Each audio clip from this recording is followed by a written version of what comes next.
नमस्कार बच्चों, मैं हेमंत और आज हम शुरू करने वाले हैं कक्षा 10 विज्ञान का तीसरा चैप्टर धातु एवं अधातु, मेटल एंड नॉन मेटल।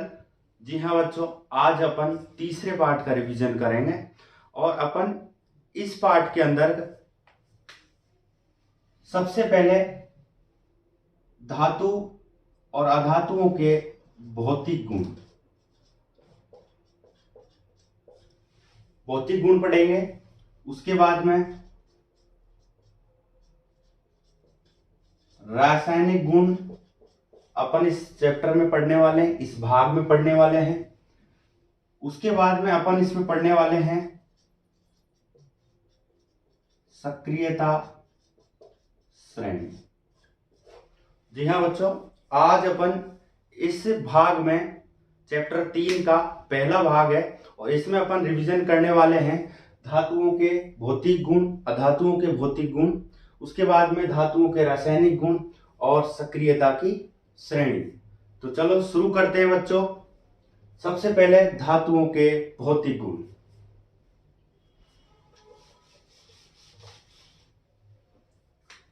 सबसे पहले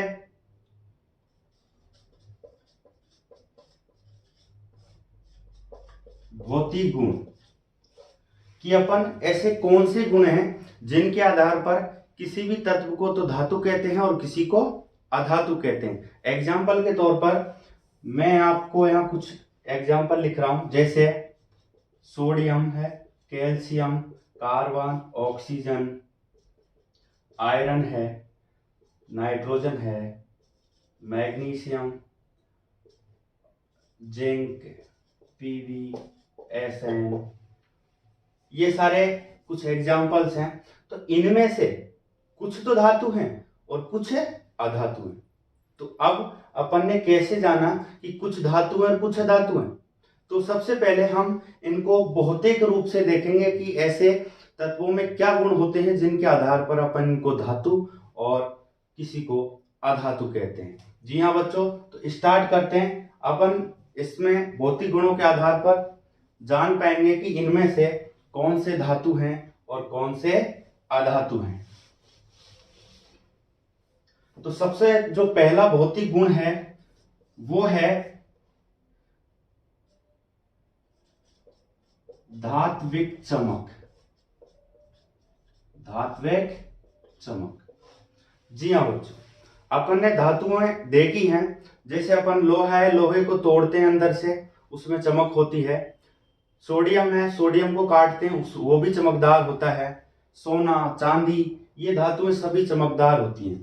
तो जो ये गुण है, भौतिक गुण धातु और चमक, ये धातुओं के अंदर पाया जाता है। जी, इसके अंदर धातुओं के ये भौतिक गुण धातुओं के अंदर पाया जाता है, यानी इनमें धात्विक चमक पाई जाती है। जबकि अधातु, अगर अधातु की बात करें तो अधातु में यह गुण नहीं पाया जाता। लेकिन हर किसी चीज में देखो कुछ ना कुछ अपवाद स्वरूप जरूर होते हैं। तो यहां पर अधातु के अंदर अपवाद कि एक ऐसा धातु है जिसमें चमक पाई जाती है और वो है आयोडीन। क्या है बच्चों? आयोडीन। आयोडीन एक ऐसा धातु है जो चमकदार होता है, उसमें चमक पाई जाती है। जबकि सभी धातुएं कैसी होती हैं? चमकदार होती हैं। दूसरा गुण है, दूसरा भौतिक गुण है कठोरता। कठोरता। अगर अपन धातु और अधातुओं को ये चेक करें कि कौन कठोर है, कौन मुलायम है या जो कठोर नहीं है, तो सभी धातुएं, ज्यादातर सभी धातुएं कैसी होती हैं? कठोर होती हैं, यानी कठोरता का गुण धातुओं में पाया जाता है, जबकि अधातुओं में नहीं पाया जाता। सॉरी, अधातुओं में कठोरता का गुण क्या होता है? पाया जाता है। यानी सभी जो अधातु हैं वो ठोस या गैस होती है। कैसी होती हैं? सभी अधातु ठोस या गैस होती हैं, जबकि धातु, सभी धातु कैसी होती हैं? कठोर होती हैं। कैसी होती हैं? कठोर होती हैं।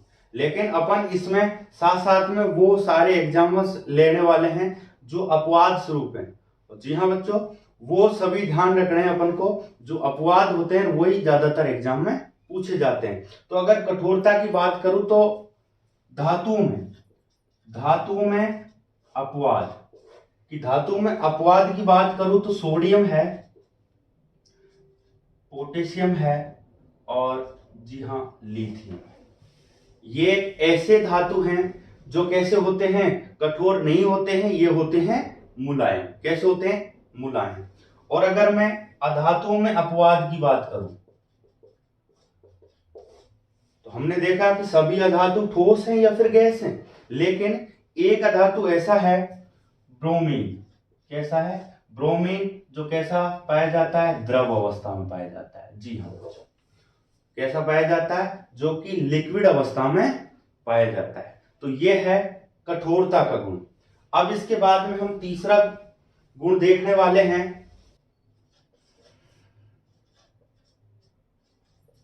आघात वर्धनता। आघात वर्धनता ये धातुओं का सबसे बहुत प्रमुख गुण है। यानी हम जानते हैं कि सभी धातुएं कठोर होती हैं, लेकिन हम सभी जो आभूषण बनते हैं, मशीनरीज बनती हैं, सारे आइटम बनते हैं, वो ज्यादातर धातुओं के बनते हैं। तो ऐसा कौन सा गुण है धातुओं का जिसके कारण इनमें ये परिवर्तन किया जा सकते हैं, इनको अपन किसी भी रूप में ढाल सकते हैं? तो ये गुण है आघात वर्धन्यता। यानी इनके अंदर आघात यानी घात को सहन करने की क्या होती है? क्षमता होती है। धातुओं का ऐसा गुण जिसके द्वारा धातुओं को पीट पीट करके चादरों में बदला जा सकते हैं, ऐसे गुण को कहते हैं आघात वर्धन्यता। तो धातुओं के अंदर ये गुण पाया जाता है, धातुओं के अंदर पाया जाता है, जबकि अधातुओं के अंदर यह गुण नहीं पाया जाता। अधातुओं के अंदर यह गुण नहीं पाया जाता। अगले गुण की बात करें वो है तन्यता। तन्यता यानी धातुओं का ऐसा गुण जिसके कारण धातुओं को खींच करके तारों में परिवर्तित किया जा सकता है।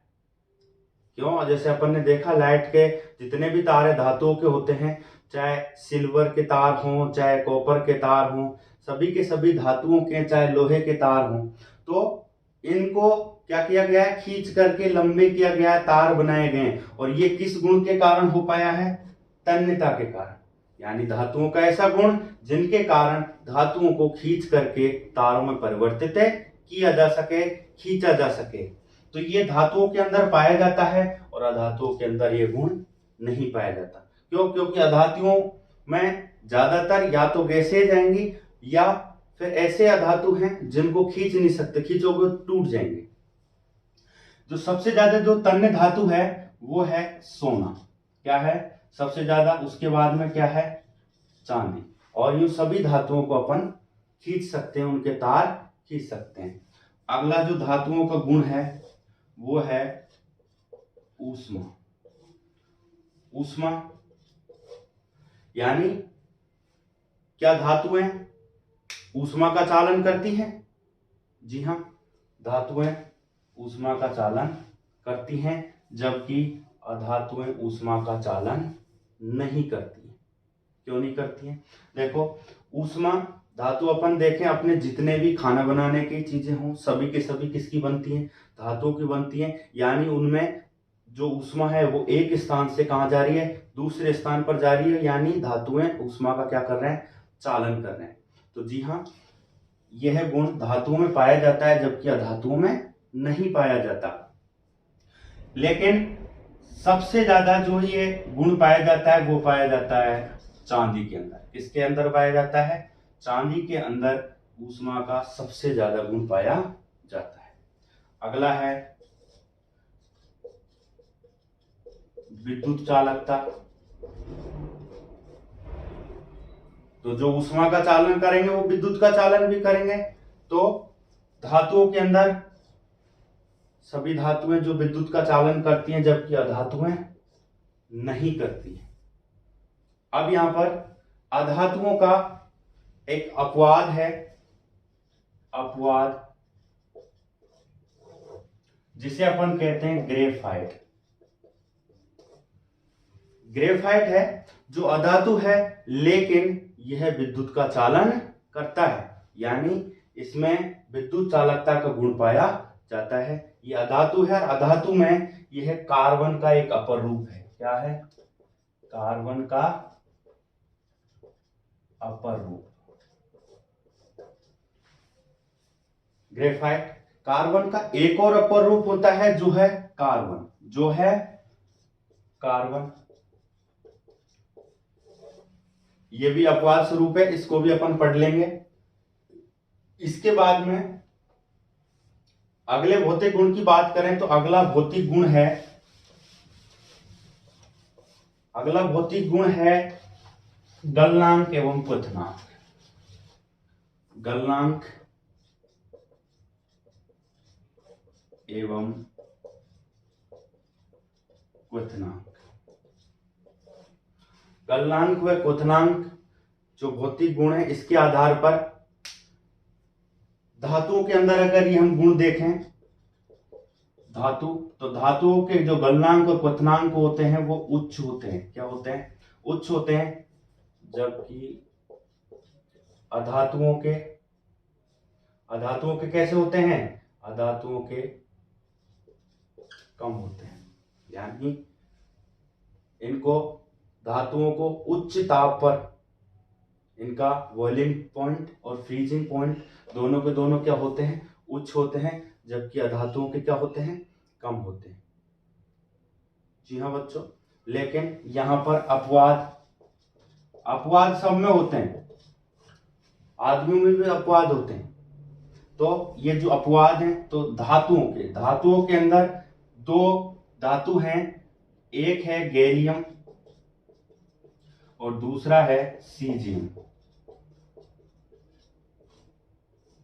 ये ऐसे धातु हैं जिनके गलनांक इतना कम होता है कि अगर आप इनको कमरे के ताप पर भी हाथ में रखोगे तो ये पिघल जाएंगे। जी हाँ, यानी इनका गलनांक इतना कम होता है इन दोनों का। यानी ऐसे धातु जिनका गलनांक बहुत कम होता है, या ऐसे धातु जो कमरे के ताप पर पिघल जाते हैं, वो कौन से हैं? गैलियम और सीजियम। गैलियम और सीजियम होते हैं। ये हैं धातुओं के, अधातुओं के भौतिक गुण। इनके आधार पर अपन आसानी से पहचान कर सकते हैं कि कौन धातु है और कौन अधातु है। तो जिनके अंदर ये सभी गुण पाए जाएंगे, ये जो भी अपन ने पढ़े हैं, चाहे कठोरता है, चालकता है, चमक है, गलनांक क्वथनांक है, उच्च है, ये सभी अगर गुण हैं तो वो धातु है। और अगर ये नहीं है, अपवाद स्वरूप हो सकते हैं, वो सभी कैसे के होंगे? अधातु होंगे। वो कैसे होंगे? अधातु होंगे। अब अपन कुछ अपवाद की और बात कर लेते हैं, जो कॉमन अपवाद हैं। अपवाद अब के कुचालक होते हैं, लेकिन Hg मरकरी व Pv लेड, मरकरी और लेड दो ऐसे धातु हैं जो क्या हैं? जो विद्युत के क्या हैं? कुचालक हैं। विद्युत के कुचालक हैं दोनों धातु। अगला अपवाद मरकरी, कमरे के ताप पर क्या है? द्रव है। कमरे के ताप पर द्रव है। हमने देखा सभी धातुएं कठोर होती हैं, लेकिन मरकरी ऐसा धातु है जो कमरे के ताप पर क्या है? द्रव अवस्था में पाया जाता है। और अधातुओं में कौन सा है जो द्रव में है? ब्रोमीन। तो ये अपवाद अपन को ध्यान में रखने हैं। यही ज्यादातर बार बार रिपीट होते हैं, बार बार प्रश्न पूछे जाते हैं। और क्योंकि अपन भौतिक गुणों को पढ़ते आ रहे हैं, छोटी क्लासों में पढ़ते आ रहे हैं, 9th में, 8th में, थोड़े थोड़े सभी में अपन ने ये गुण देखे हैं। तो जो यहाँ पर अब महत्वपूर्ण पार्ट है वो है धातुओं के रासायनिक गुणधर्म। क्यों? क्योंकि इन भौतिक गुणधर्मों के आधार पर अपन कुछ धातुओं को क्या नहीं कर सकते, आइडेंटिफाई नहीं कर सकते, उनको पहचान नहीं सकते।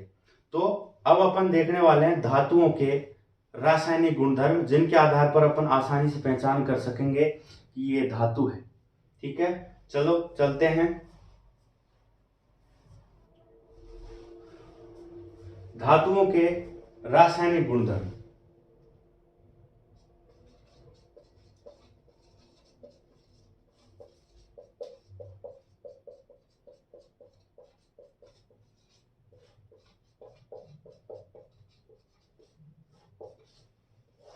यहां पर अपन धातुओं के रासायनिक गुणधर्म देखेंगे। जो सबसे पहला धातु है रासायनिक गुणधर्म में, वो है धातुओं की ऑक्सीजन से अभिक्रिया या फिर धातुओं का वायु में दहन। धातुओं का वायु में दहन सबसे पहला है धातुओं का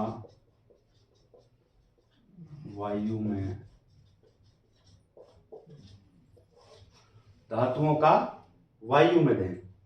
तो वायु में दहन, जब धातुओं की अभिक्रिया या धातुओं को अपन वायु के संपर्क में रखते हैं तो वो क्या बनाते हैं, धातु प्लस ऑक्सीजन क्या बनाएंगे, धात्विक ऑक्साइड बनाएंगे। क्या बनाएंगे, धात्विक ऑक्साइड बनाएंगे। जब हम किसी धातु की अभिक्रिया ऑक्सीजन के साथ में करते हैं तो वो क्या बनाता है, धात्विक ऑक्साइड बनाता है। जैसे एग्जांपल, कॉपर धातु है, ऑक्सीजन से अभिक्रिया बनाई, क्या बना, यहां पर बनेगा CuO। क्या बनेगा, Cu।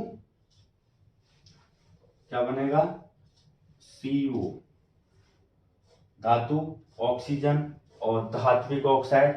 जिस भी धातु की अपन ऑक्सीजन से अभिक्रिया कराएंगे वही ऑक्साइड बनेगा। यहाँ पर कॉपर की करवाई है तो क्या बना है, कॉपर ऑक्साइड। अगली जैसे हम धातु है एल्युमिनियम।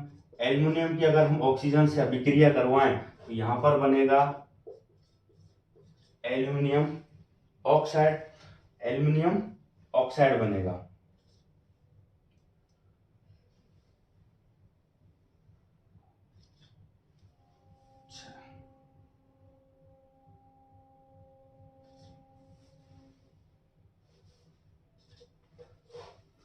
ये यहाँ पर धातु की अभिक्रिया है एल्युमिनियम की ऑक्सीजन के साथ में, यानी धातुओं का वायु में दहन। तो यहाँ पर धात्विक ऑक्साइड बना है एल्युमिनियम ऑक्साइड। अब अपन ने जो पहला चैप्टर था उसमें देखा था कि जो भी धात्विक ऑक्साइड होते हैं वो कैसी प्रकृति के होते हैं, क्षारीय प्रकृति के। अपन ने इससे पहले वाले चैप्टर में अम्ल क्षार में देखा था कि जो धातु होते हैं उनके ऑक्साइड जो बनते हैं वो कैसे होते हैं, क्षारीय प्रकृति के होते हैं, क्षारीय प्रकृति के होते हैं। और जो अधात्विक ऑक्साइड होते हैं वो कैसे होते हैं, अम्लीय प्रकृति के होते हैं। अब यहाँ पर अपन दो ऐसे ऑक्साइड पढ़ने वाले हैं। वहां पर हमने देखा था कि कुछ ऑक्साइड है किससे अभिक्रिया करते हैं, अम्ल से और क्षार से। लेकिन यहाँ पर जो अपन ऑक्साइड पढ़ने वाले हैं वो दोनों के दोनों ऑक्साइड, यहाँ पर पहला ऑक्साइड है एल्युमिनियम ऑक्साइड, उभयधर्मी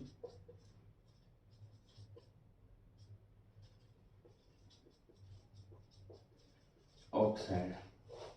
उभयधर्मी ऑक्साइड दो हैं, पहला है एल्यूमिनियम ऑक्साइड, दूसरा है zinc oxide.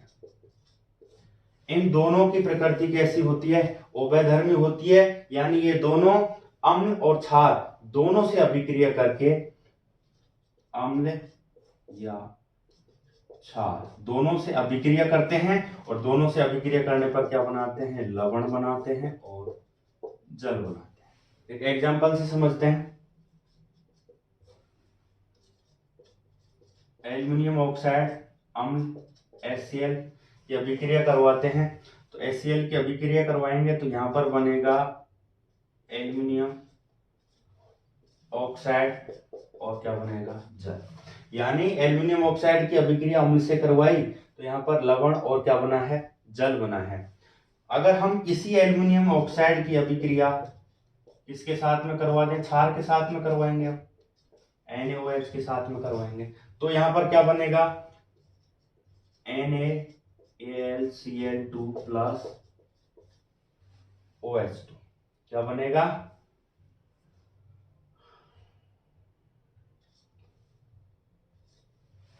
Al2O3 aluminium oxide की अभिक्रिया हमने क्षार से करवाई तो लवण बना और जल बना। यानी यहाँ पर जो एल्यूमिनियम ऑक्साइड है उसकी प्रकृति कैसी है, उभयधर्मी है, यानी वो अम्ल से भी अभिक्रिया कर सकता है और क्षार से भी कर सकता है। दोनों स्थितियों में लवण बनेंगे और क्या बनेगा, जल बनेगा। क्या बनेगा, जल बनेगा। अब यहाँ पर एक बात आती है, क्या सभी धात्विक ऑक्साइड जल में घुलनशील होते हैं क्या, जी नहीं, सभी धात्विक ऑक्साइड जल में घुलनशील नहीं होते हैं, सिर्फ क्या होते हैं, अघुलनशील होते हैं। जो धात्विक ऑक्साइड है यानी धातु ने ऑक्सीजन से अभिक्रिया करके जो ऑक्साइड बनाया है, तो सभी धातु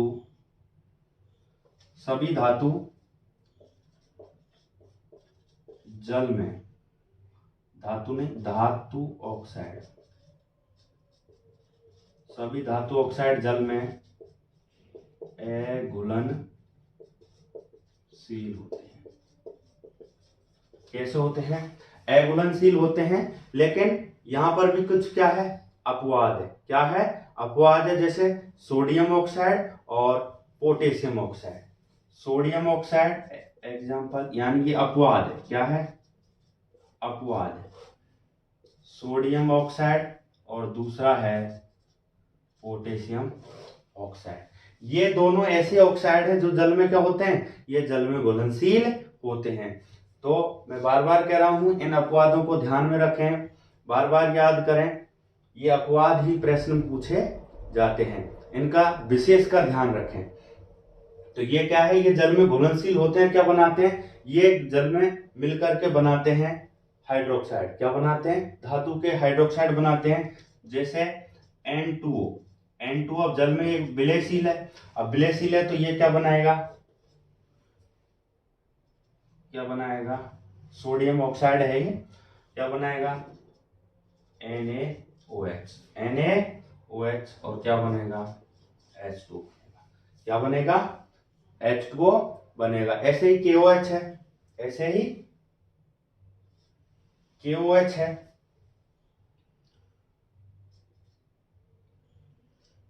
K2O की अभिक्रिया अगर हम किससे करवा दें, H2O से करवा दें, तो यहां पर भी क्या बनेगा, यहां पर भी क्या बनेगा, यहां पर भी हाइड्रोक्साइड बनेगा, KOH plus H2, KOH H2 hydroxide बन गया।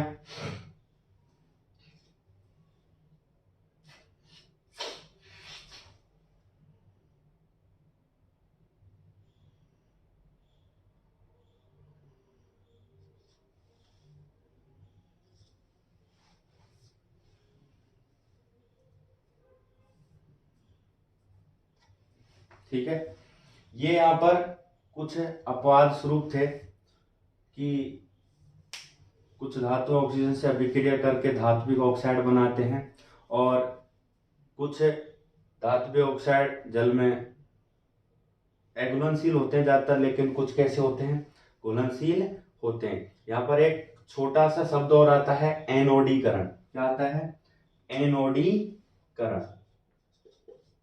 एनोडीकरण। अब ये जो एनोडीकरण है, ये क्या है कि एल्युमिनियम पर ऑक्सीजन की परत, मोटी परत चढ़ना, एल्युमिनियम पर ऑक्सीजन की मोटी परत चढ़ना क्या कहलाता है, एनोडीकरण कहलाता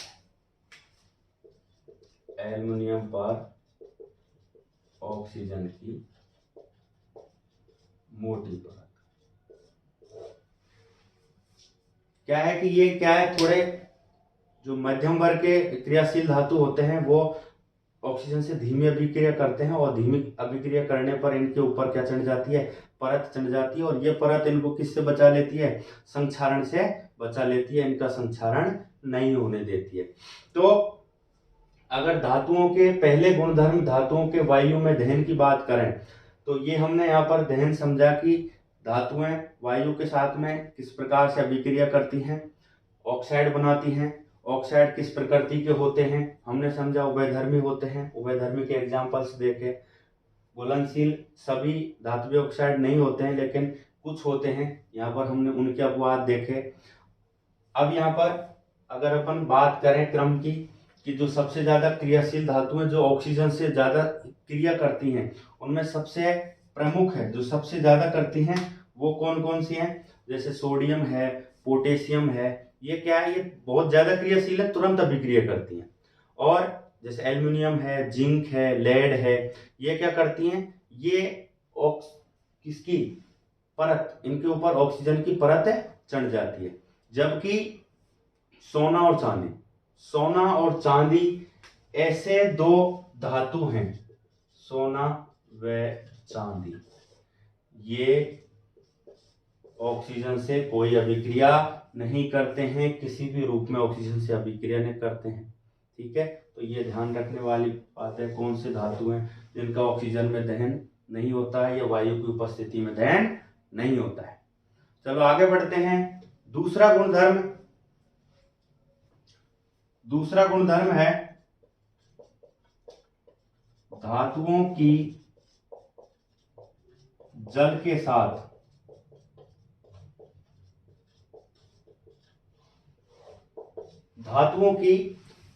साथ में अभिक्रिया। अब जो धातु हैं, विभिन्न प्रकार के जो धातु हैं वो जल के साथ में अलग अलग प्रकार से अभिक्रिया करते हैं, एक साथ में वो कोई भी अभिक्रिया नहीं करते हैं। तो यहां पर मैं सामान्य अभिक्रिया लिखता हूं कि जो धातु हैं वो जल के साथ में किस प्रकार अभिक्रिया करेंगे। धातु अगर यहाँ जल से अभिक्रिया करवाएं हम तो क्या बनेगा, धात्विक ऑक्साइड बनेगा,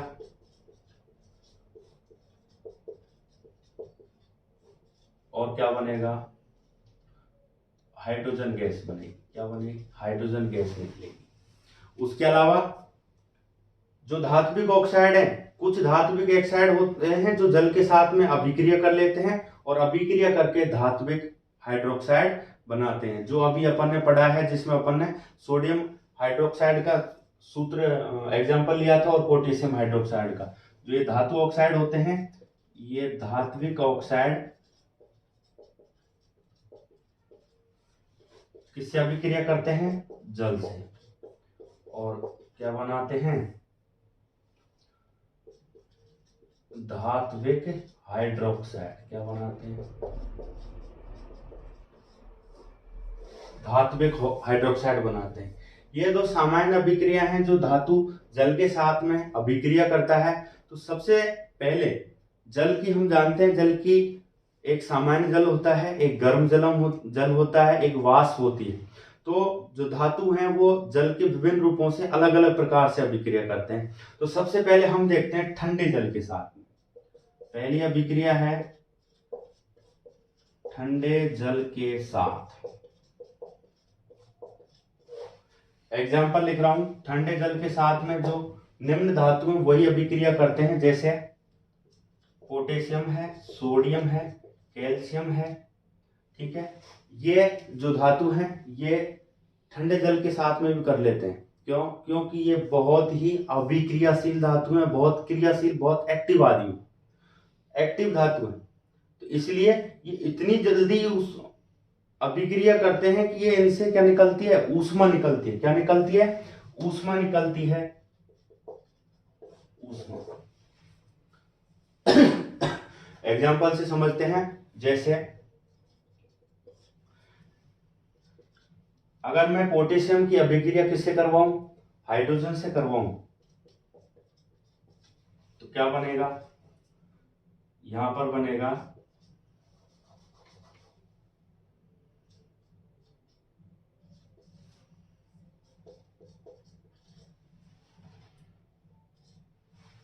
यहां पर बना है पोटेशियम धातु की अभिक्रिया जल के साथ में करवाई, K2O यानी पोटेशियम क्या बना है, ऑक्साइड बना है। क्या बना है, ऑक्साइड बना है और हाइड्रोजन गैस निकली है। अब ये जो हाइड्रोजन गैस निकली है ये बहुत तीव्रता से निकलती है, यानी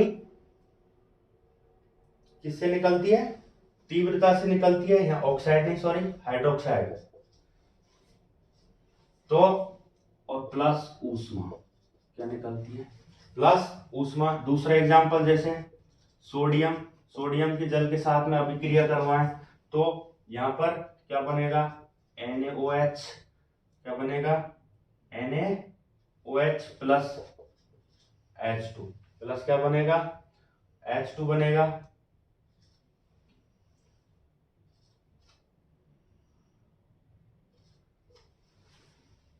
ये दूसरा धातु है सोडियम। अब ये इतने एक्टिव होते हैं कि इनसे जो ऊर्जा निकलती है, ऊष्मा, वो ऊष्मा इतनी निकलती है कि इनको है ना, जो हाइड्रोक्साइड इनको गला देती है, यानी जो भी इनसे उत्पाद प्राप्त होगा ना वो गलित रूप में होगा। इतनी ज्यादा ऊष्मा है कि ये तुरंत ही उसको गला देती है, जो धातु से अभिक्रिया कर रहे हैं उसको गला देती हैं। अगला एग्जांपल और समझ लेते हैं। जैसे कैल्शियम, कैल्शियम की अभिक्रिया, ये कैल्शियम क्या है, पोटेशियम और सोडियम से थोड़ा सा कम अभिक्रियाशील है। तो ये जो जल के साथ में अभिक्रिया करता है तो यहां पर क्या बनेगा, calcium hydroxide, calcium hydroxide plus कौन सी गैस निकलेगी, H2। तो अब ये जो H2 है, ये अभिक्रिया के कारण ये H2O बुलबुलों के रूप में निकलेगा। जब बुलबुलों के रूप में निकलता है तो ये H2 इस कैल्शियम की सतह पर, ये कैल्शियम है तो इसकी सतह पर बुलबुलों के रूप में चिपक जाता है। तो ये कैल्शियम क्या करने लगता है, तैरने लग जाता है, तैरने लग जाता है। प्रश्न बहुत बढ़िया है कि कैल्शियम पानी के अंदर क्यों तैरने लगता है। तो पानी के अंदर वो तैरने क्यों लगता है, क्योंकि जो हाइड्रोजन गैस के बुलबुले हैं वो कैल्शियम के ऊपर चिपक जाते हैं, जिसके कारण वो तैरने लग जाता है। अगला देखते हैं हम गर्म जल के साथ में, दूसरी जल की धातु के साथ में दूसरी अभिक्रिया है गर्म जल के साथ में। गर्म जल के साथ, अब गर्म जल के साथ में ना एक धातु है जो अभिक्रिया करता है, वो है मैग्नीशियम। क्या है, मैग्नीशियम अभिक्रिया करता है। तो गर्म जल के साथ में मैग्नीशियम Mg प्लस H2 क्या बनेगा, MgOH का होल ट्वाइस, और कौन सी गैस निकलेगी, कौन सी गैस निकलेगी, हाइड्रोजन गैस। तीसरी अभिक्रिया है जल के साथ में, वो है वाष्प, वाष्प के साथ FeAlZnPV,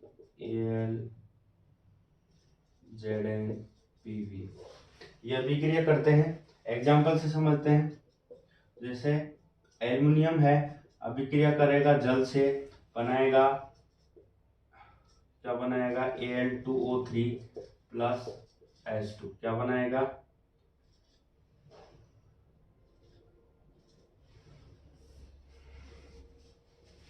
ये अभिक्रिया होगी। इसके बाद में अगर हम एक एग्जांपल और लें, Fe प्लस H2O, यहां पर क्या बनाएगा, ये Fe3O4 प्लस क्या बनाएगा, H2 बनाएगा, Fe3O4H2। संतुलित कर लो, 3,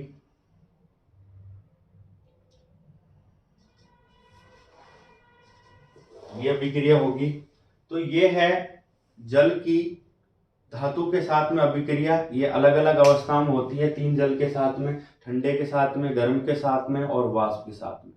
लेकिन कुछ धातु अभी भी ऐसे हैं जो जल के किसी भी रूप से अभिक्रिया नहीं करते हैं, जल के किसी भी रूप से अभिक्रिया नहीं करते हैं, और ये हैं Pt एंड Au। ये जल से कोई अभिक्रिया नहीं करते। जल के किसी भी रूप से, चाहे ठंडा हो, गर्म हो, वाष्प हो, इसके अलावा मरकरी भी है और कॉपर है, कॉपर भी नहीं करता है, कॉपर भी जल के किसी भी रूप से अभिक्रिया नहीं करता है। अगला समझते हैं, ये दो गुणधर्म हो गए। तीसरा गुणधर्म है, तीसरा धातुओं की अम्लों के साथ अभिक्रिया। कि जो धातु हैं वो धातु अम्लों के साथ में किस प्रकार अभिक्रिया करते हैं। तो सबसे पहले हम सामान्य अभिक्रिया लिखते हैं कि जो धातु हैं वो अम्ल के साथ में मिलकर के लवण बनाएंगे और क्या बनाएंगे, लवण और H2, लवण और H2 यानी हाइड्रोजन गैस देते हैं। एग्जाम्पल जैसे जिंक धातु है, HCl के साथ में अभिक्रिया करवाई, बना ZnCl2 प्लस कौन सी गैस बनी, हाइड्रोजन गैस बनी। दूसरा एग्जाम्पल जैसे मैग्नीशियम, तो Mg प्लस HCl के साथ में अभिक्रिया करवाई, तो यहाँ पर बना MgCl2 प्लस H2। ये एग्जाम्पल हैं कि जो धातु हैं वो अम्लों के साथ में अभिक्रिया करके लवण और क्या देते हैं, हाइड्रोजन गैस उत्पन्न करते हैं। यहाँ पर एक अपवाद कि कॉपर HCl से कोई अभिक्रिया नहीं करता है। जो कॉपर है वो अम्ल HCl के साथ में कोई अभिक्रिया नहीं करता है। ऐसे और भी धातु हैं, तो ऐसे हम क्या करते हैं, दूसरा अम्ल लेते हैं जिसके साथ में क्या करवाते हैं, धातुओं की अभिक्रिया करवाते हैं। जैसे दूसरा अम्ल है नाइट्रिक अम्ल, दूसरा अम्ल है नाइट्रिक अम्ल।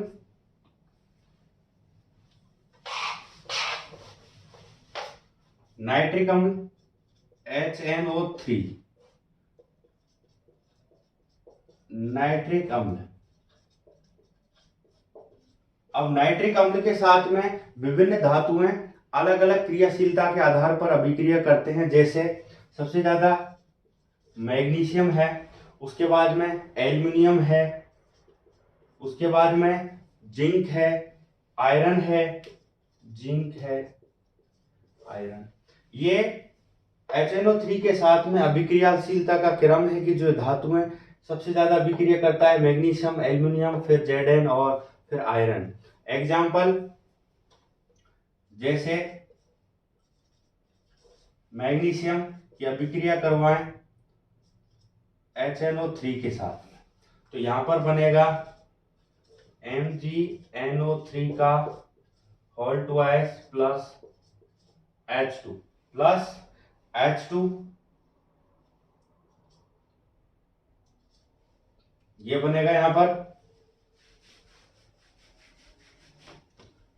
अगला एक और जैसे मैग्नीज भी HNO3 के साथ में अभिक्रिया करके संगत लवण और हाइड्रोजन गैस देता है। ये कुछ धातुओं के क्रियाशीलता का क्रम है। इसके अलावा जो मैग्नीशियम है वो मैग्नीशियम बहुत ही ऑक्सीकारक है। क्या है, ऑक्सीकारक है कि ये जो इस अभिक्रिया के अंदर जो H2 बनता है, इस H2 को क्या करता है, इसका ऑक्सीकरण कर देता है। इस H2 का क्या कर देता है, ऑक्सीकरण कर देता है। तो H2 को ऑक्सीकृत करके क्या बना देता है, जल बना देता है। और जो खुद है वो खुद किस में बदल जाता है, खुद नाइट्रोजन के ऑक्साइड में बदल जाता है। अब नाइट्रोजन के ऑक्साइड कौन कौन से हो सकते हैं, N2O, NO, NO2, इसमें खुद नाइट्रिक अम्ल बदल जाता है। तो ध्यान रखें, नाइट्रिक अम्ल एक बहुत ही प्रबल ऑक्सीकारक अम्ल है।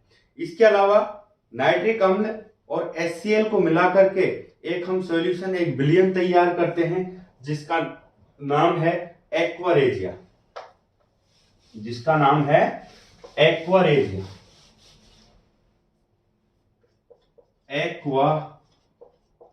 एक्वारेजिया, एक्वारेजियो को बोलते हैं रॉयल जल। रॉयल जल, रॉयल जल यानी सबसे बहुत बढ़िया जल है, यानी एक ऐसा मिश्रण है जो उन पदार्थों का सभी संचारण कर देता है जिनको अब तक हम संचारित नहीं कर पाए।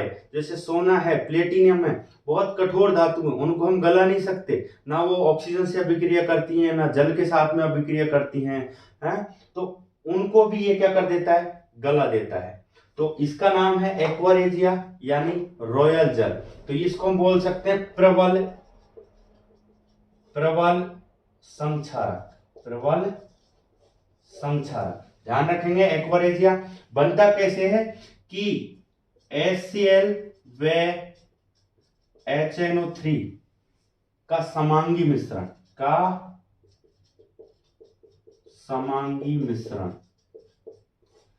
और इनका एक निश्चित अनुपात में मिलाया जाता है। HCl और HNO3 को 3:1, 3:1 में इनको मिलाया जाता है। उनके बाद में जो मिक्सचर तैयार होता है उसका नाम है एक्वारेजिया रॉयल जल। यह PT व AU, प्लेटिनियम और AU जैसे कठोर धातुओं को भी क्या कर देता है, संक्षारित कर देता है, उनको गला देता है। यहां पर हमारा समाप्त होता है तीसरा गुणधर्म धातुओं का। चौथा गुणधर्म है धातुओं की किसके साथ में, अन्य धातुओं के साथ, धातुओं की अन्य धातुओं के साथ में अभिक्रिया।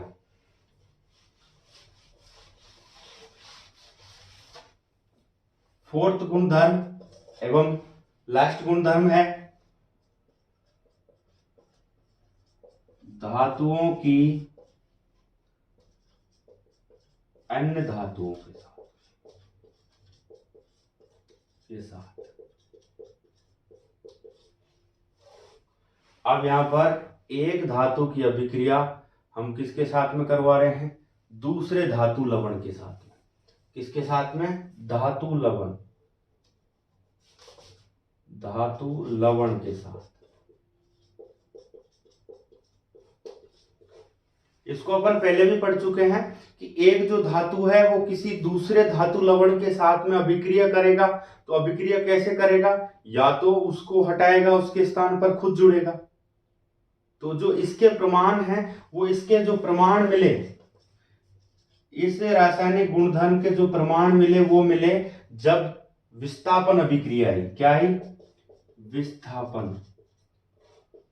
विस्थापन अभिक्रिया से इसके प्रमाण मिले कि भाई जो धातु है वो किसी अन्य धातु के साथ में किस प्रकार अभिक्रिया करता है। तो यहां पर वो किस प्रकार अभिक्रिया करेगा, क्रियाशीलता के आधार पर। किसके आधार पर, क्रियाशीलता के आधार, क्रियाशीलता के आधार पर। जो ज्यादा क्रियाशील होगा वो पहले अभिक्रिया करेगा, और जो से कम अभिक्रियाशील धातु है उसको वहां से हटाएगा और उसकी जगह पर खुद आ जाएगा। यानी एक कुश्ती में है, मोटा पहलवान है तो वो जो पतला पहलवान है उसको क्या करेगा, पछाड़ देगा। तो यहां पर अधिक अभिक्रियाशील धातु अपने से कम अभिक्रियाशील धातु को उसी के विलयन से क्या कर देता है, प्रतिस्थापित कर देता है। जैसे FeCuSO4। तो अब यहां पर जो ये Fe है ये लवण है कॉपर सल्फेट का, तो ये Fe इस कॉपर से क्या है, ज्यादा विक्रियाशील है, तो ये इसी के विलयन से हटाएगा। तो क्या बन जाएगा, FeSO4, और इसको क्या कर देगा कि तू चल बाहर। क्यों, क्योंकि तेरे से ज्यादा बलवान तो मैं हूं, तू क्यों टिका हुआ है यहाँ पे, तो भाई तू चल, तेरी जगह क्या है, मैं रहता हूं यहाँ पे।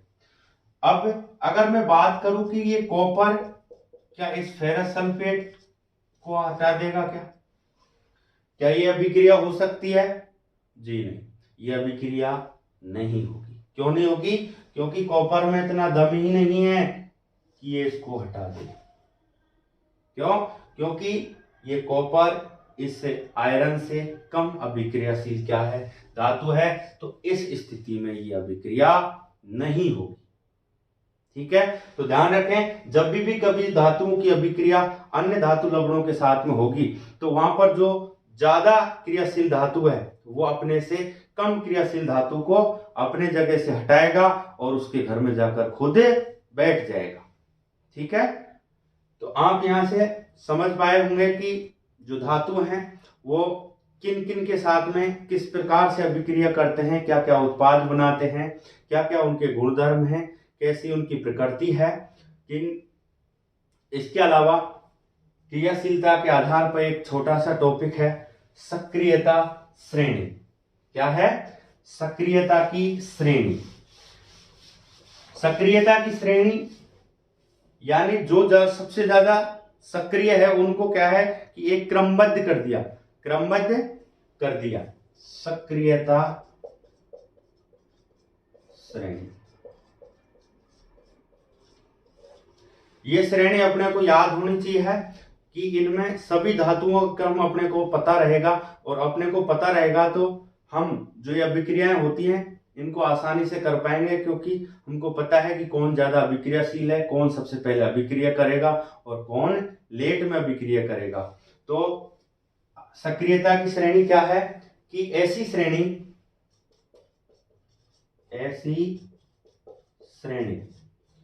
जो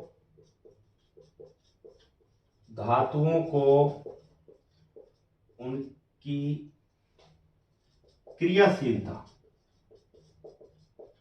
क्रियाशीलता एक्टिवनेस के अवरोही का मतलब क्या है? घटते क्रम में व्यवस्थित कर दे, ऐसी श्रेणी को कहेंगे हम सक्रियता की श्रेणी। सक्रियता की श्रेणी है पोटेशियम, सोडियम, कैल्शियम, उसके बाद में आता है मैग्नीशियम, एल्युमिनियम के बाद में क्या आएगा? जिंक,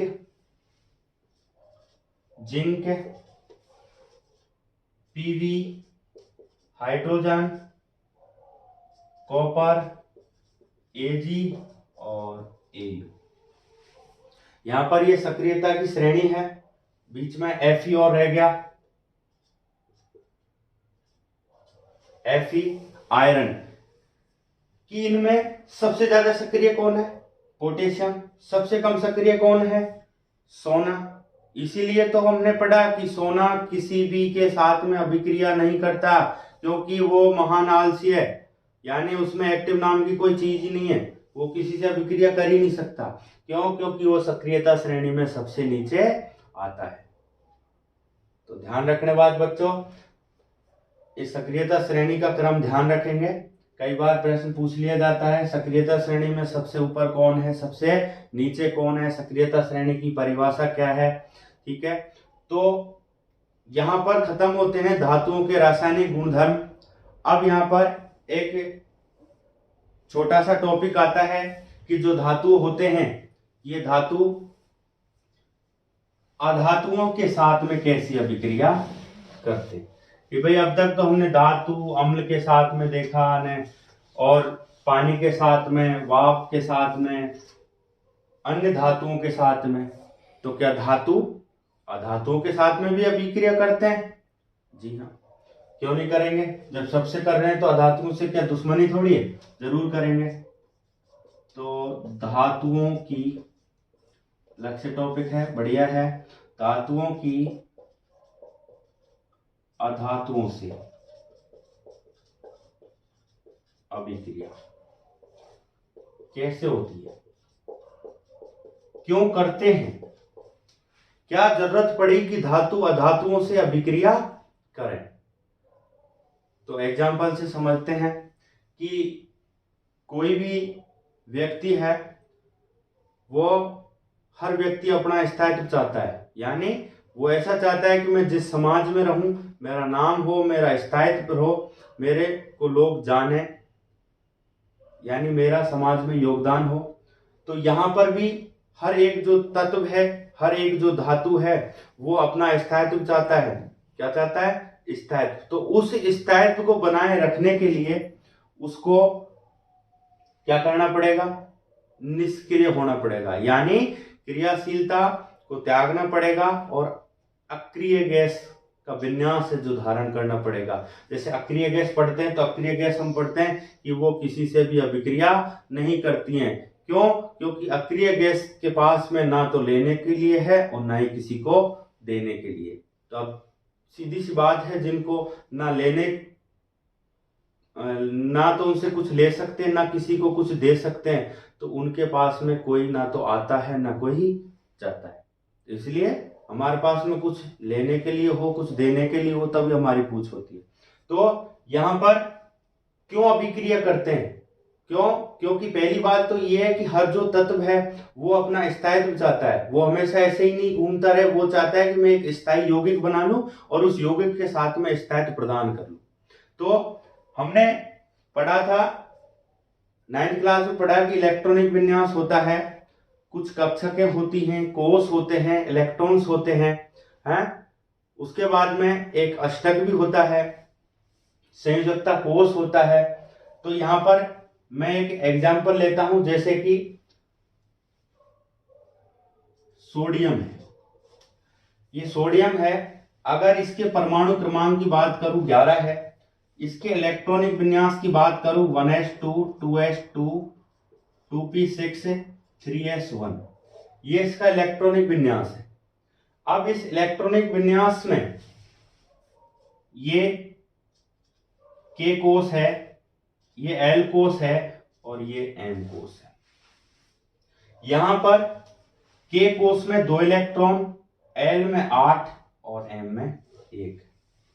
यानी अष्टक नियम ये कहता है कि किसी भी के बाह्यतम कोष में अगर 8 इलेक्ट्रॉन हैं तो वो जो तत्व है वो स्थायी है। कैसा है?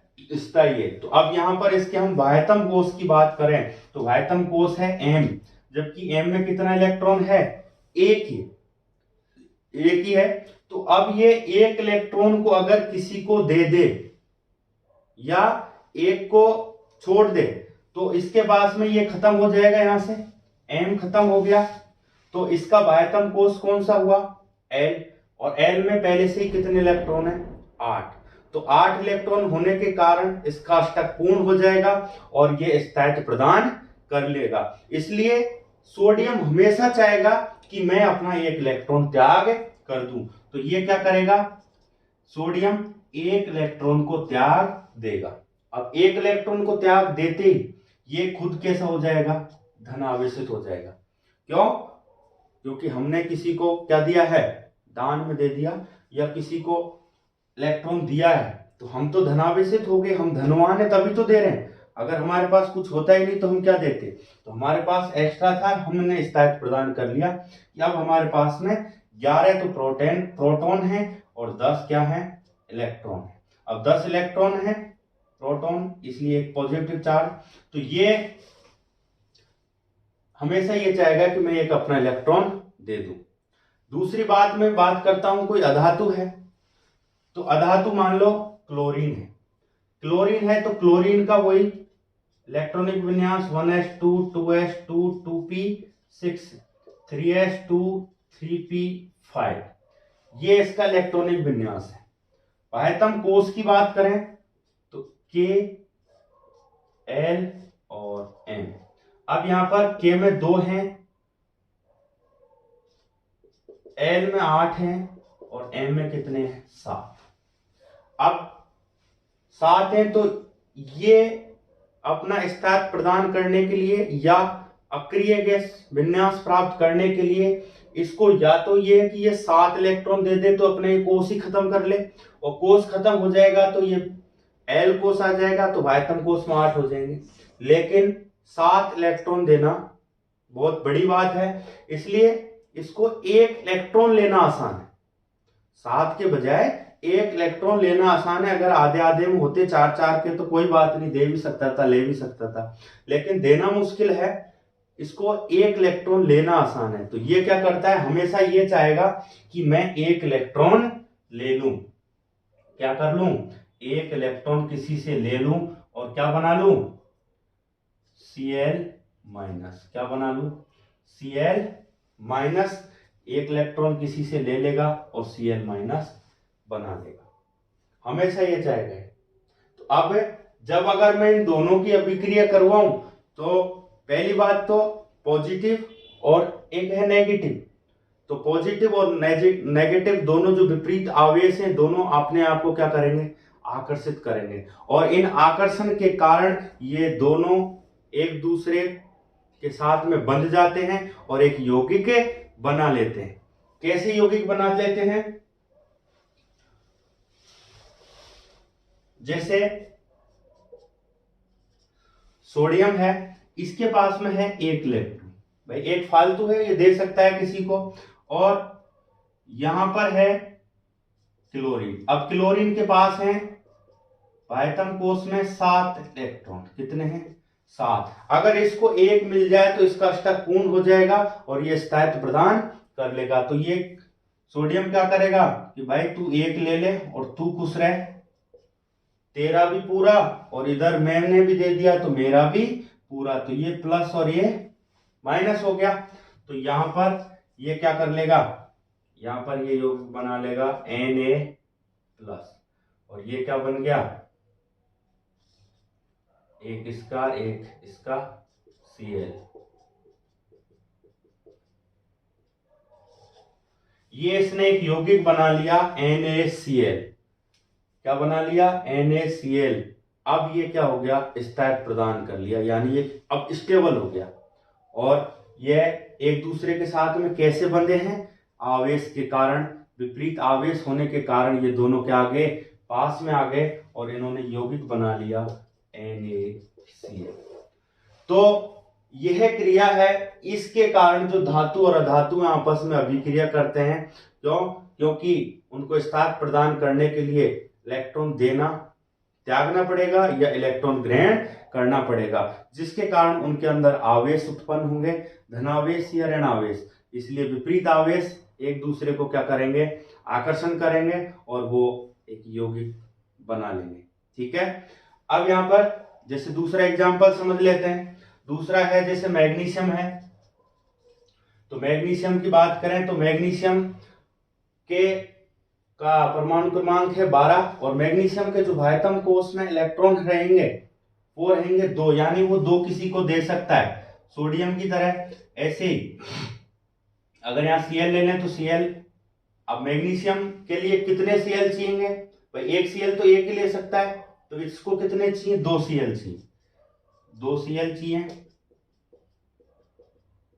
ये 7 इसके 7 इसके 7 इसके, ठीक है, तो एक इसको दे देगा और एक इसको दे देगा, और यहां पर क्या बना लेगा, Mg, 2 दे दिए ना, 2 प्लस, और Cl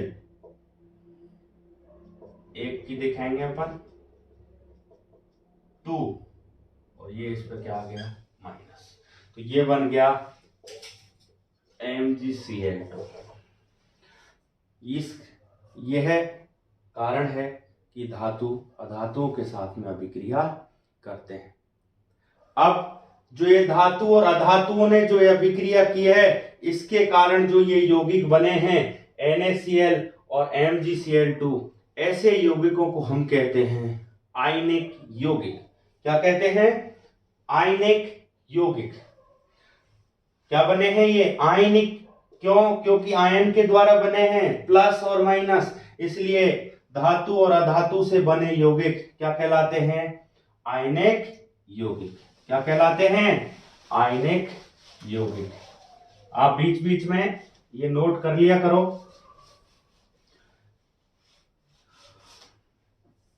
आयनिक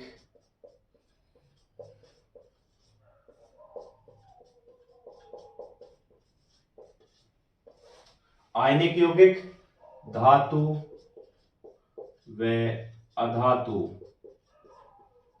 से बने यौगिक क्या कहलाते हैं? आयनिक यौगिक, या इनको क्या बोलते हैं? वैद्युत संयोजक यौगिक। क्या बोलते हैं? वैद्युत संयोजक यौगिक। क्योंकि ये वैद्युत संयोजन से बने हैं दोनों आपस में, पॉजिटिव नेगेटिव से, इसलिए ये है आयनिक यौगिक। अब यहाँ पर जब ये आयनिक यौगिक बने, क्यों? क्योंकि तो इनके गुणधर्म भी कुछ बदल गए हैं। भाई धातु और अधातु दोनों के गुणधर्म अलग हैं, दोनों ने आपस में मिलकर के यौगिक बनाया है, तो कुछ इनके गुणधर्म चेंज हो गए हैं। क्या हो गए हैं? चेक करते हैं इनके गुणधर्म। जब दो विपरीत आवेशों से जो यौगिक बने हैं, तो इनके क्या है, जो गुणधर्म है, धातु और अधातु मिक्स होकर के, तो इनके गुणधर्म भी क्या हो चुके हैं? चेंज हो चुके हैं। तो पहला गुणधर्म है कठोरता। कठोरता, तो जो ये आयनिक यौगिक होते हैं, ये कैसे होते हैं? कठोर होते हैं। कैसे होते हैं? कठोर होते हैं, यानी ठोस होते हैं, और भंगुर भी होते हैं। इनकी प्रकृति तीनों प्रकार की भंगुर प्रकृति भी होती है, ठोस होते हैं, और प्रकृति कैसी होती है? भंगुर प्रकृति होती है। मजबूत होते हैं, लेकिन आप इसको तोड़ोगे तो वो एक साथ नहीं टूटेंगे। कैसे टूटेंगे? टुकड़ों में बिखर जाएंगे, जैसे कोयला होता है ना, उसी की तरह बिखर जाएंगे। जैसे नमक है, नमक की डली होती है, तोड़ोगे एक जगह से नहीं टूटेगी, बिखर जाएगी। अगली बात करते हैं विद्युत चालकता। विद्युत चालकता, क्या ये विद्युत का चालन करते हैं? तो हमने देखा कि जब कोई यौगिक बना है, तो उसके जो दोनों आवेश हैं वो संतुलित हो गए, प्लस माइनस दोनों ने एक दूसरे को क्या कर दिया है? उदासीन कर दिया है, यानी उनके पास में कोई मुक्त आवेश नहीं है। तो मुक्त आवेश नहीं होने की स्थिति में ये विद्युत का चालन नहीं करेंगे। तो यहां कब नहीं करेंगे? ठोस अवस्था में। ठोस अवस्था में चालन नहीं। लेकिन अगर इनको अपन पानी में घोल दें या इनका विलयन बनाने, तो विलयन बनाने से क्या होगा? विलयन से इनके जो आयन हैं वो आयन मुक्त हो जाएंगे और वो विद्युत का चालन करने लगेंगे। तो गलित अवस्था में चालन करते हैं। ध्यान रखेंगे, जो आयनिक यौगिक हैं वो ठोस अवस्था में विद्युत का चालन नहीं करते, जबकि गलित अवस्था में विद्युत का चालन करते हैं। अब इसके बाद में हम इनके देखते हैं घुलनशीलता। क्या है?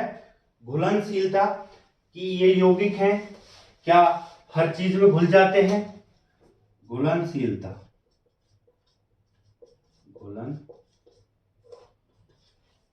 तो आप ध्यान रखेंगे ये यौगिक जल में तो क्या होते हैं? घुलनशील होते हैं, जबकि पेट्रोल व डीजल में क्या होते हैं?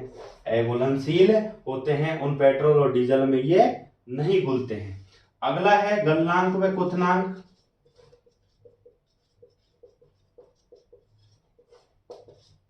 तो इनके गलनांक व क्वथनांक कैसे होते हैं? उच्च होते हैं। उच्च क्यों होते हैं? क्यों? क्योंकि दोनों के दोनों किससे बने हुए हैं? इनके मध्य अंतर आणविक आकर्षण बल से दोनों बंधे हुए हैं, मजबूत बंध से बंधे हुए हैं। क्योंकि पॉजिटिव और नेगेटिव दोनों आकर्षण हैं, मजबूत आकर्षण से बंधे हुए हैं, इसलिए इनको तोड़ना आसान नहीं है। इसलिए इनके मध्य कैसे बल हैं? अंतर आणविक आकर्षण है,